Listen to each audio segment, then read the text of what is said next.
Good evening, my wicked darlings, and welcome again to Cinema Society Saturday. This week, I've been paired once more with the Dark Queen, Mrs. Mole.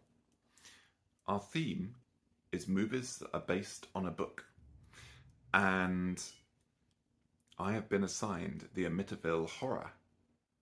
Please, everybody follow Mrs. Mole for some screams and dark dreams. I've always found that films that are based on real-life murders unsettling. Not in the way, like, as in horrifying or terrifying, but movies like The Amityville Horror and also The Conjuring, because they tap into true events, grisly, tragic, and all too real, I feel that they often exploit them in ways that feel distasteful.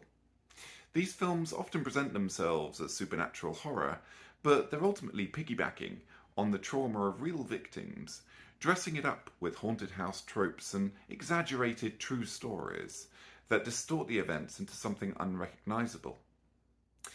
The Amityville Horror epitomizes this issue.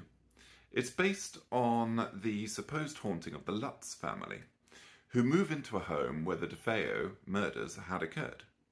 A family who were slaughtered in their beds by one of their own. Instead of exploring the weight of this horror, the film trades it for melodramatic possession sequences and cheap scares. Yes. James Brolin and Margot Kidder deliver intense, if overly theatrical, and, well, I shouldn't complain too much about that, performances, but the story's failure to focus on any single plot thread makes it feel hollow. The priest's exorcism subplot fizzles, the daughter's ghostly companion is forgotten, and George's descent into madness lacks a payoff. Everything haunting about this film feels like it's grasping for a conclusion that never really comes. For me, movies like this, they leave a bitter taste. The real-life events that they're inspired by are just too awful to justify turning into entertainment.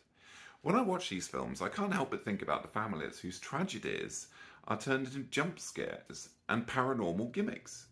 They reduce genuine horror into a spectacle, failing to respect the weight of the original events. Instead of chills, these movies leave me cold, unable to connect with their intent and unwilling to forgive their exploitation of real-life pain.